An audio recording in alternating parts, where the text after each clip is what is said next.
Hey YouTube, it's Demona. How you doing? Today I am going to show off a classic combo that is. I actually happened to find this at Walmart, believe it or not, for like $5. It's the Mannequin double feature, and I told Johnny Pace about it, and he was like, "How did you find it?" I just got lucky. Well, today we're gonna be reviewing the first Mannequin, and believe it or not, I thought it was a really awesome tale. It was made in the 1987, and the concept of it was pretty original. I mean, who'd have thought, you know, to make a mannequin come alive? Well, the whole story is Jonathan, he's an artist and, you know, trying to find his way in the world, trying to create something beautiful. And one of his jobs was creating mannequins. Well, his one mannequin that he ever created happened to be so realistic to him that he happened to fall in love. Weird, creepy, I know, but that's just the way it was. Then, of course, he gets fired. And after a long string of jobs that he obviously couldn't keep, he's walking down the road after getting fired out of a pizza joint, I believe it was, and winds up in front of Prince & Co., which is a major department store in the middle of Pennsylvania, and meets up with an older lady, Estelle Getty, has a conversation with her, and winds up saving her life from this falling sign. Well, it just so happens that Estelle Getty, if you know her at all, she's from the Golden Girls. She is actually the owner of Prince & Co., and asks him what does he want, and he's like, "I want a job," and she's like, "You got it." So he winds up working as a stock boy. Now, one night, of course, it's going to be one of those depressing moments where it's the 80s, so it's very easy to get distracted with some of the depressing moments. It's raining, and he's sad or whatever, and he looks inside the department store at one of the display cases for, you know, where they show the mannequins and their outfits for the season and stuff.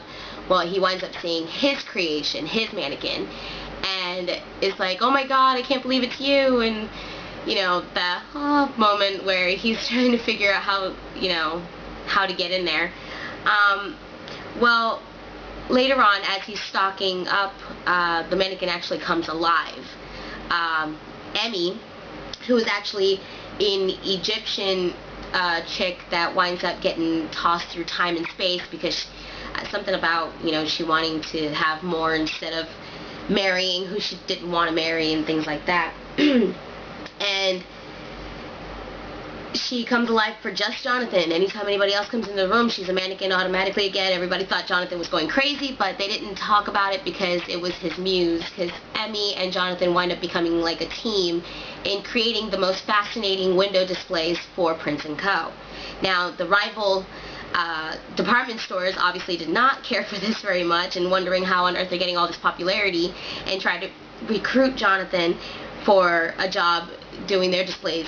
Well, of course, he denies, you know, the offer, and they get upset, and they're trying to find everything they can to get rid of him. All in all, this film is amazing. I mean, for the time, it's one of those, guys, I don't know about you, I mean, me, I like retarded 80s lovey-dovey type movies, and that, it's just one of those things, but it does have, it's chock full of hilarity. One of my favorite characters is Hollywood, played by Messock Taylor. He was part of Designing Women. His character is unbelievably funny. He's witty and flamboyant. As a kid, when I watched this movie, I really wanted to own a few of his sunglasses because they're amazing. Jonathan is played by Andrew McCarthy from Weekend at Bernie's, and Emmy is played by Kim Cattrall from Sex and the City. And back then, of course, she's young and everything, so she doesn't feel like the Samantha character in Sex and the City. But all in all, this movie is amazing. I mean, for its time, it was a great idea, great concept.